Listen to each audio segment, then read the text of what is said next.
मौलाना इनाम अहमद कासिमी के सभी बयान सुनने के लिए मौलाना इनाम अहमद कासिमी ऑफिशियल को लाइक, कमेंट, शेयर और सब्सक्राइब करें। शुक्रिया।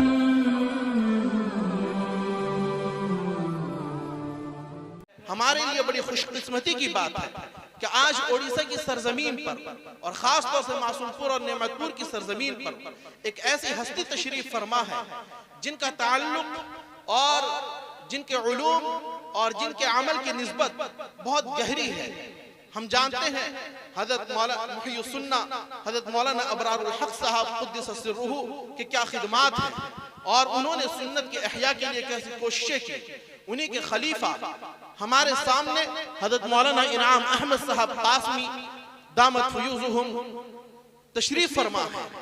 आप की खिदमात जहाँ उलूम दीनिया को फैलाना है, वहीं निस्बत नबूवत को और रूहानी निस्बत को भी फैलाना है। वो जामे हैं सलासिल के भी और जामे हैं उलूम नबूवत के भी। तो इसलिए हम बड़े अदब और एहतराम के साथ हज़रत मेहमान मुहतरम से दरख्वास्त करते हैं कि वो तशरीफ लाएं और हम सबको अपने मवाइद हसना से मुस्तफीद फरमाएं। अल्हम्दुलिल्लाह अल्हम्दुलिल्लाह वकफ़ा वस्सलामुन अला इबादिहिल्लज़ीना इस्तफ़ा अम्मा बाद।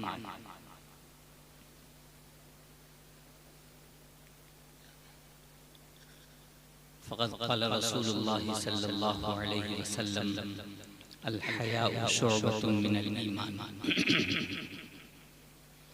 मोहतरम हज़रात, मुअज़्ज़ज़ सामिईन किराम, पूरी दुनिया में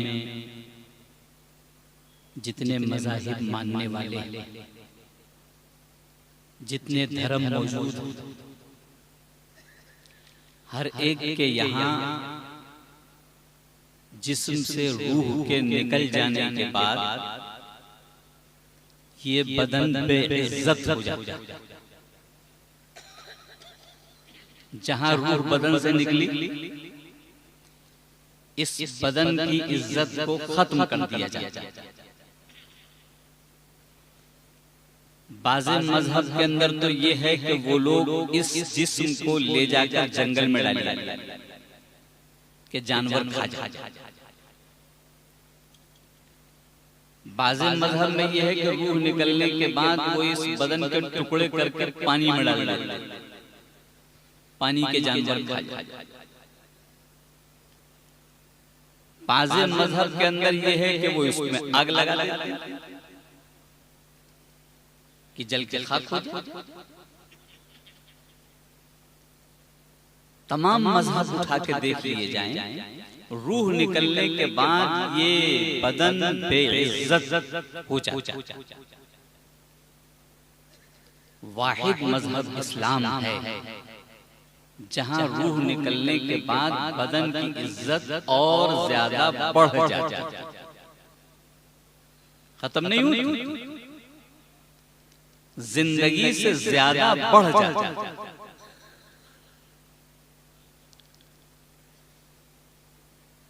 अब तक ये सफर करना होता था, साइकिल, मोटरसाइकिल, कार वगैरह पे सफर कर लेता था। लेकिन रूह निकलने के बाद अगर इसको सफर कब्रिस्तान तक करना है तो फरमाया कि लोगों के कंधों पर सवार होकर ये जाए।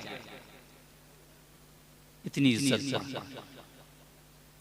कंधा किसका होगा? नबी के जमाने में नबी का कंधा, सारे जहान के सरताज का कंधा। आपके पास सहाबा के कंधे, उनके बाद औलियाए किराम के कंधे, हाफिज के, कारी के, मौलवी के, इमाम के, चाहे वो घास छीलने वाला क्यों ना हो, उसके बदन की इज्जत बढ़ जाती है, इसकी सवारी बदल जाती है। जिंदगी में जितना कपड़ा पहनता था उससे ज्यादा कपड़ा पहनाया जाए इस बदन। जिंदगी का तहबंद होता था नाफ से, लुंगी नाफ से बांधी जाती।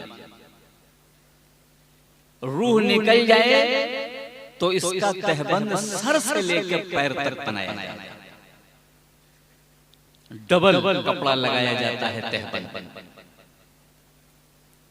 जो लोग नाजानकार हैं वो जिंदगी की तरह तहबंद यहीं से मान लेते हैं। जिन्होंने मकतब में नहीं पढ़ा, मदरसों में नहीं पढ़ा, जिनको मदरसों की हवा नहीं लगी, उन्हें पता ही नहीं रहता कि तहबंद सर से लेकर पैर तक बनाया जाता है। वो यही जिंदगी की तरह बना देते।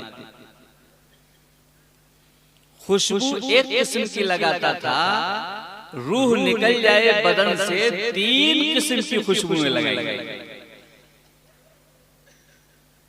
कफन में लोबान की खुशबू, सजदे की जगह पर काफूर की खुशबू, सर पर, और अगर दाढ़ी उसने प्यारे हबीब की नकल में रखी है तो दाढ़ी और सर पर इत्र लगती। 3 किस्म की खुशबुएं लगाई जाएंगी, जिंदगी में एक किस्म की खुशबू लगाता। एक तवील चीजें हैं, सब इस वक्त जिक्र करने वाली नहीं। कितनी इज्जत इस रूह के निकलने के बाद इस बदन की बढ़ती। ये सिर्फ और सिर्फ इस्लाम, बाकी ये इज्जत कहीं नहीं। रूह निकलने के बाद जब इस बदन की इज्जत है तो अंदाजा लगाओ कि अल्लाह ने कितनी इज्जत जिंदगी में उसको दी। इस्लाम मानना,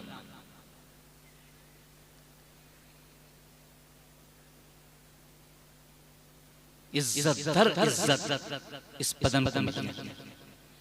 कहा कि जिस तरह जिंदगी के अंदर ये नाक से लेकर के घुटने तक किसी को दिखा नहीं सकता था, हराम था नाक के नीचे से लेकर घुटने तक, मर किसी को नहीं दिखा सकता, हराम।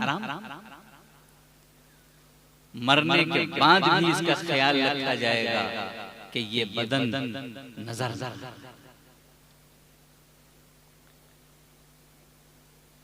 उसके लिए हुक्म है कि रंगीन कपड़ा, मोटा कपड़ा डाल करके उसको गुस्ल किया जाए।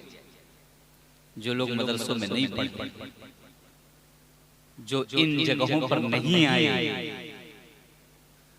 वहां गैर मुस्लिमीन की तरह वो अपने अब्बा को नंगा कर देते।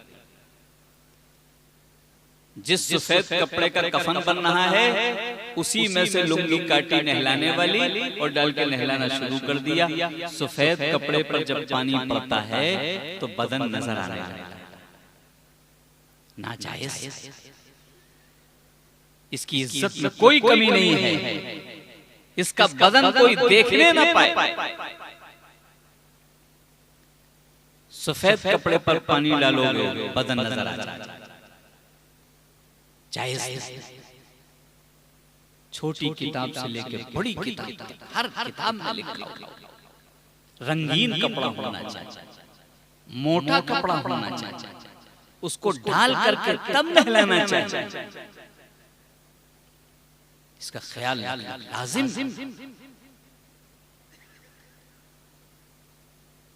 नंगा ना होना, इस जगह पर कोई हाथ न लगाने पाए, पहले हाथ में दस्ताने पहने तब यहां पर हाथ लगा सकते, नहीं तो नहीं लगा। जो लोग मदरसों में नहीं पढ़े उनके बदनों के साथ खिलवाड़ होता है, जलील किया जाता है।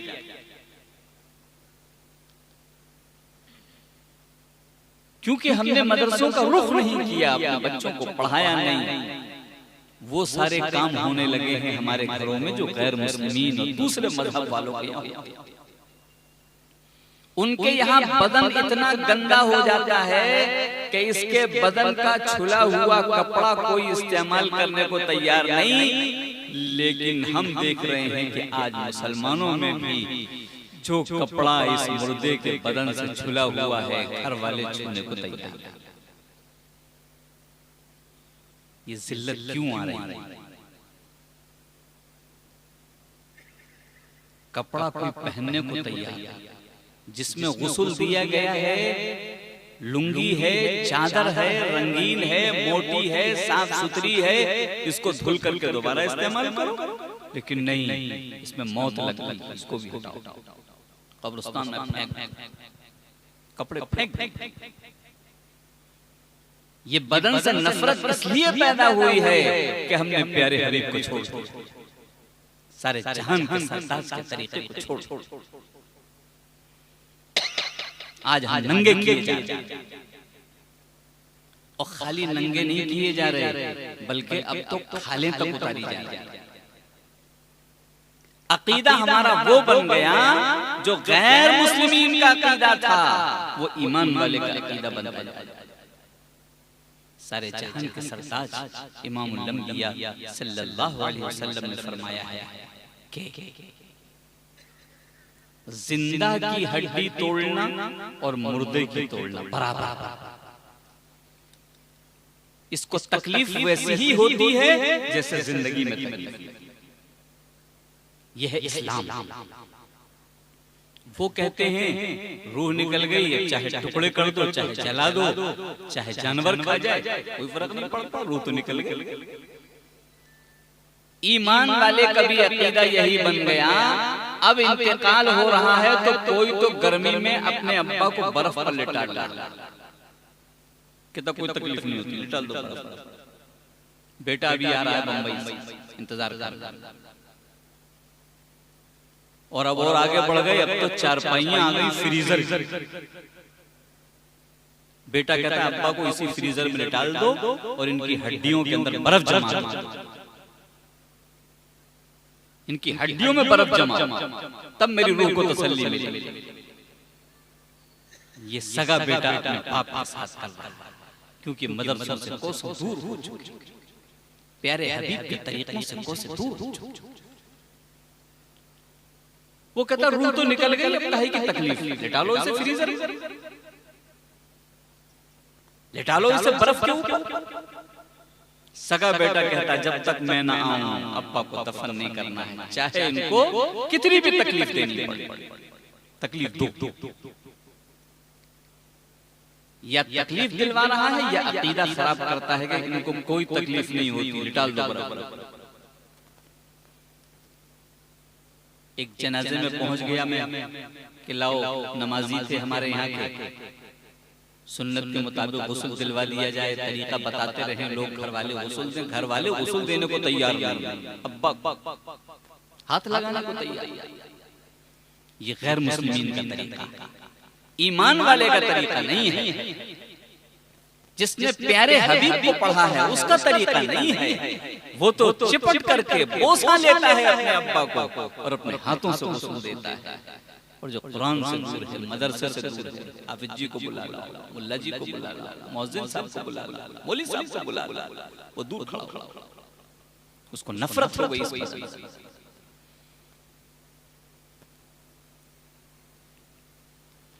जब करवट दिलाई, मैंने कहा करवट दिलाओ पानी डालने के लिए, तो देखा पीठ पर खाल नहीं। मैंने कहा इनकी खाल कहाँ चली गई? तो बताया ये बेटा जो खड़ा है ये बंबई रहता है।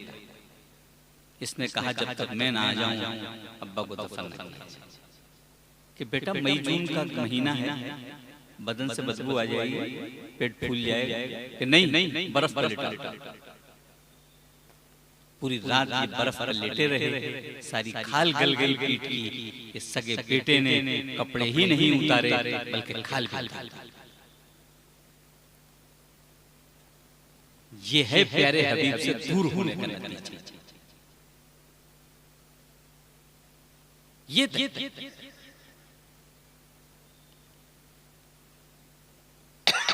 औरत को कपड़े ज्यादा,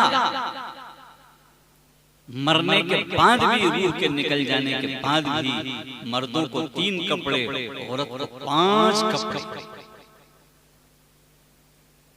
मरने के बाद भी इसके बालों को अलग से ढांकने के लिए ओढ़नी उड़ाई जाए। मरने के बाद भी इसके बाल नजर आता, बाल का पर्दा। उस जिंदगी में पर्दा करती नहीं, भूल गई। मरने के बाद तक इस्लाम के अंदर बालों का एहतराम है, उसका पर्दा है, ये जिंदगी में खोल खोल खोल। मरने के बाद भी हाथ पूरे ढके जा रहे हैं, ये जिंदगी में आस्तीनों को ऊपर चढ़ाकर हाथों से काट करके आस्तीनों को हाथों को खोल। मकतब में जो बच्ची आई है उससे कहा जाएगा आस्तीन यहाँ तक पहन के आओ। माँ बाप तैयार नहीं, पढ़ाना हो पढ़ाओ, नहीं तो वापस कर दो। ये तो आधी ही आस्तीन पहने। तो मरने के बाद भी इसको ऐसे ही नंगा किया जाएगा जैसे वो जिंदगी में नंगा हुआ। इस्लाम कितना अजीम। सगा बाप अपने छोटी बच्चियों की आस्तीनों को काट काट करके छोटा कर, सगी माँ आस्तीनों को काट काट के छोटा कर रही है। मदरसे की यही लड़ाई है पूरी दुनिया से कि सारी दुनिया नंगा करना चाहती है, इस्लाम उसको कपड़ा पहनाना चाहता है। इस्लाम बाहया बनाना चाहता है, पूरी दुनिया बेहया बनाना चाहता है। फैसला तुम कर लो, तुमको प्यारे हबीब के साथ आकर अपने घर की बच्चियों को बाहया बनाना चाहते हो या उन्हीं के साथ बेहया बनाकर अपने घरों से रुखसत करना चाहते हो। ये फैसला तुम्हारे ऊपर। लाश के साथ खिलवाड़, कहते हैं रूह निकल गई। इस्लाम कहता है तकलीफ ऐसी ही होती है। अगर हमारे कपड़े को कोई फाड़े, कुर्ता लेके हमारा कोई फाड़ दे तो हमें तकलीफ होगी कि? अब कोई कहे कि इसमें तुम्हारी रूह है क्या जो तुम्हें तकलीफ हो रही है? रूह तो नहीं है, लेकिन तकलीफ है। हमारे मकान को कोई तोड़े, तकलीफ हो। कोई कहे तुम्हारी रूह तो इसके अंदर है नहीं, मकान के अंदर, तुम्हें क्यों तकलीफ हो रही? तकलीफ हो। ऐसा ही रूह का ये मकान है, रूह का ये जिस्म लिबास है, इसको फाड़ोगे, इसकी खाल उतारोगे, इसे नंगा करोगे, रूह को तकलीफ। यह है इस्लामी अकीदा, इससे हम दूर होते चले।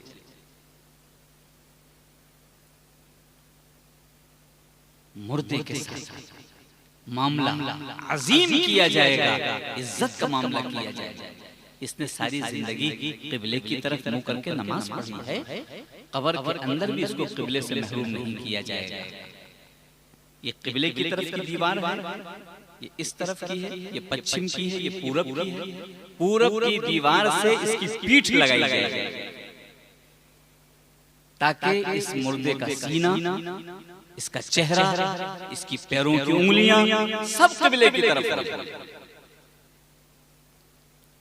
इंतकाल होते ही पैरों के अंगूठों को बांध दिया जाए ताकि कब्र में जब करवट से लिटाला जाए तो इसकी पैरों की उंगलियां किबले की तरफ रहें। अगर न बांधा गया तो पैर फैल जाएंगे और किबले से कब्र में इसकी पैरों की उंगलियां फिर जाएंगी।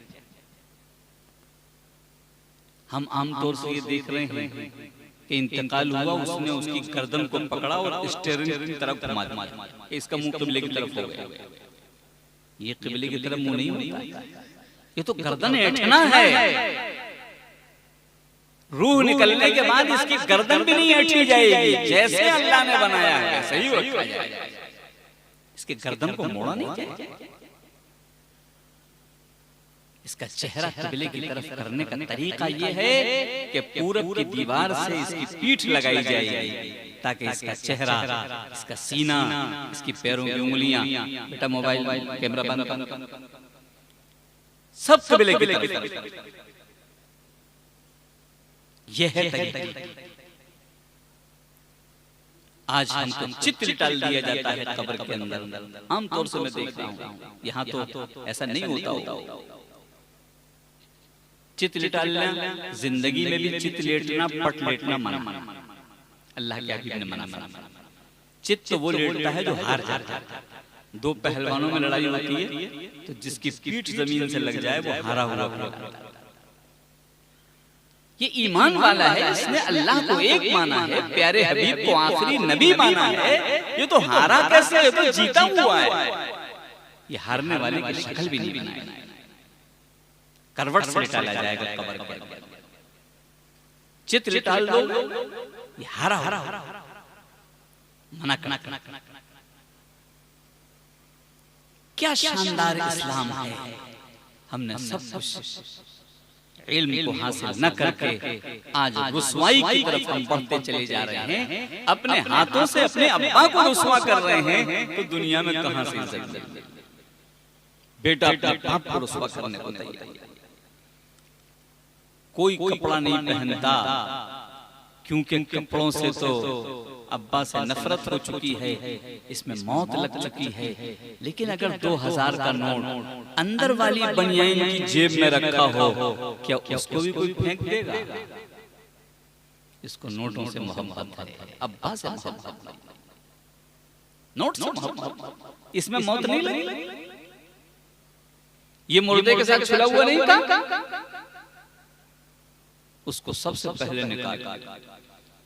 औरत के कानों में सोने के बुंदे, नाक में सबसे पहले खोल करके अपनी जेब में, और ये तमीज फेंक दो, कपड़ा फेंक। सोने चांदी से इज्जत है, मोहब्बत है, अम्मा से मोहब्बत नहीं, इस्लाम से मोहब्बत नहीं, प्यारे हबीब से मोहब्बत। इसीलिए फरमाया मुर्दे को देर तक मत रखो, वरना ये नफरत का बाजार शुरू हो जाएगा। जितना देर रखोगे उतनी ही नफरत बढ़ती चली जाएगी। घर वाले भी कहेंगे इतनी देर हो गई, जल्दी दफन करो तो खाना खाएं।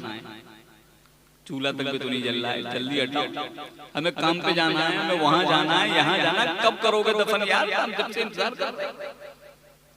नफरत बढ़ना शुरू हो जाएगी अगर करने लेट।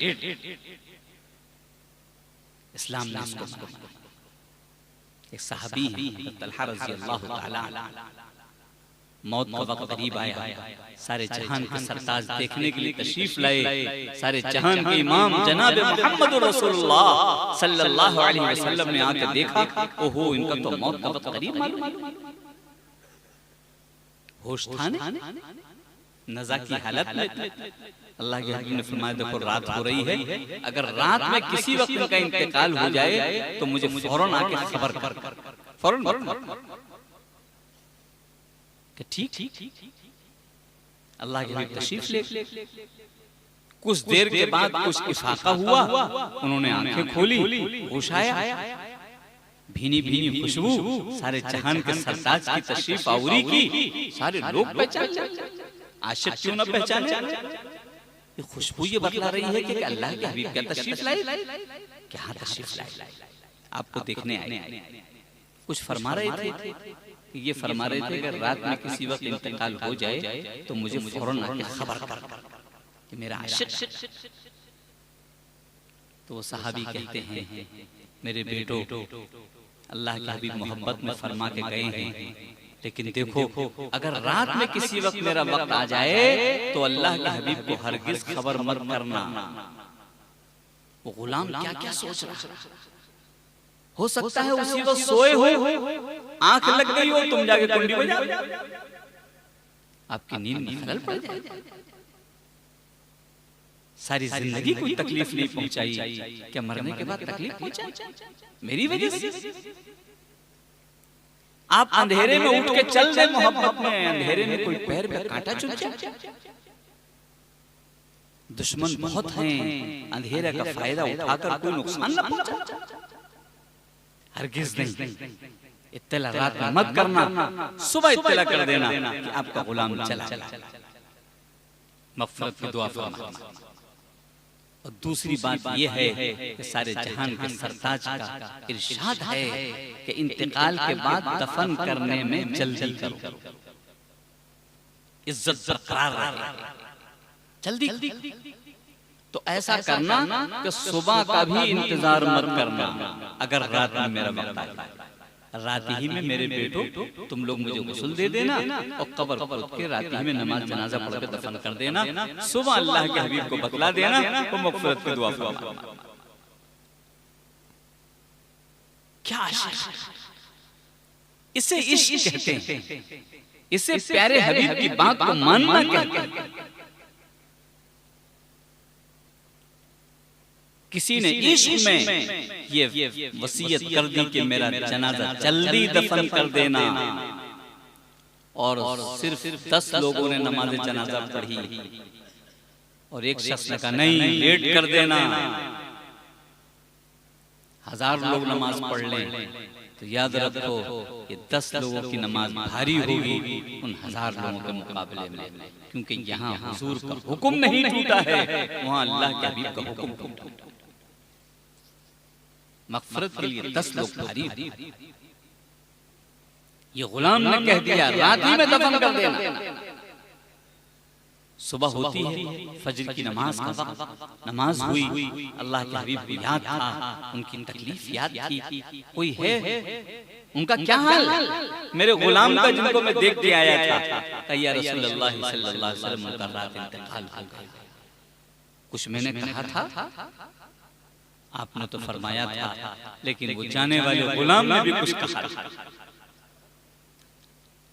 उसकी बात ऐसी थी कि सारे जहान के सरताज को सुन करके खड़े हो, मेरे गुलाम ने ऐसा कहा था, मेरी तकलीफ का एहसास, मेरे हुक्म को मानना, मेरे हुक्म पर सब कुछ कुर्बान कर देना।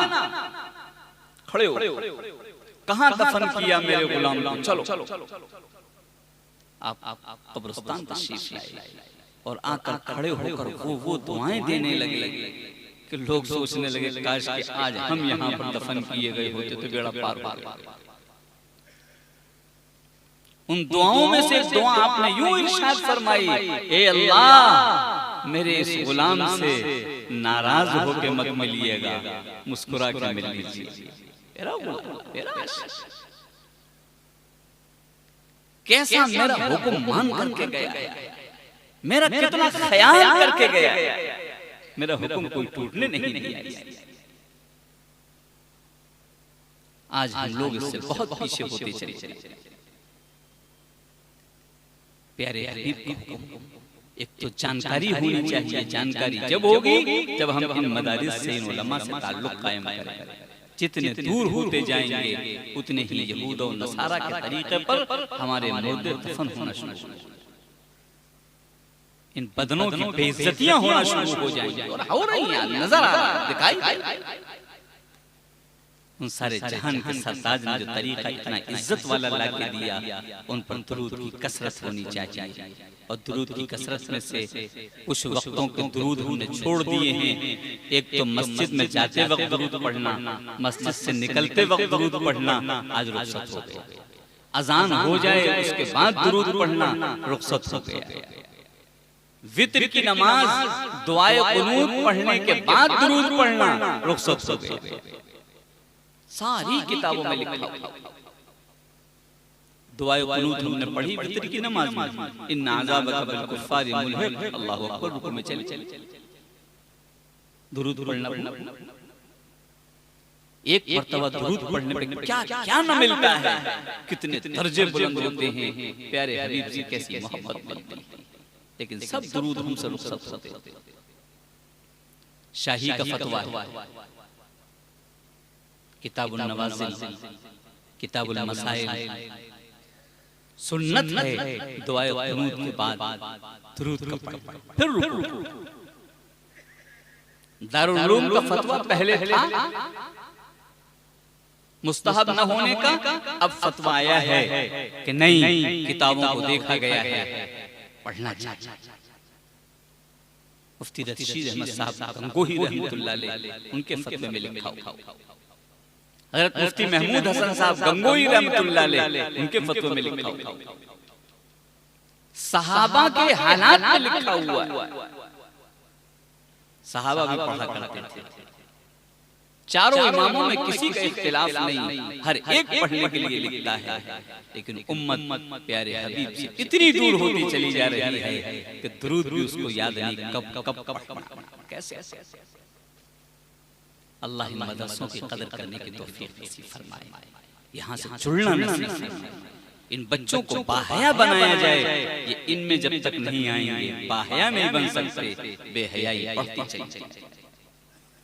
बाप जिंदा है और बच्ची की आस्तीन आधी हो जाए, कैसा अल्लाह के हबीब का मानने वाला है, वो कैसी औरत है जो अपने हाथ से अपनी बेटी की आस्तीन को काट दिया, मरने के बाद भी तुम्हारे साथ यही हालत की जाएगी। अल्लाह हम सब की हिफाजत फरमाए। व आखिर दावाना अनिल हम्दुलिल्लाह रब्बिल आलमीन। जज़ाकल्लाह। हज़रत दुआ फरमा देंगे और इसमें हज़रत मौलाना अब्दुल शकूर साहब कासमी की सेहत के लिए दुआ करने की गुजारिश है। शरीफुल हसन जो एक इसी मकतब का तालिब इल्म है, वो मरहूम हो गया है, उसके इसाले सवाब के लिए भी, और मरहूम अरकम साहब की मग़फ़िरत के लिए दुआ। जिसने जिसने कहा है सबके लिए दुआ की जाए। दुआ का तरीका है कि पहले अल्लाह की तारीफ की जाए। तारीफ क्या होगी? अल्हम्दुलिल्लाह हो गई अल्लाह की तारीफ, अल्हम्दुलिल्लाह रब्बिल आलमीन हो गई अल्लाह की तारीफ। नंबर 2 दुरूद पढ़ा जाए जो। नंबर 3 दोनों हाथों को इस तरह उठाया जाए कि हथेलियां आसमान की तरफ, चेहरे की तरफ, सीने की तरफ नहीं। दूसरे लोगों का तरीका ये है, हमारा तरीका है दोनों, और मिले हुए न हो, थोड़े से अलग। बड़ी चीज उठानी होती है तो हाथ अलग किया जाए, छोटी चीज उठानी होती है हाथ मिला लिया।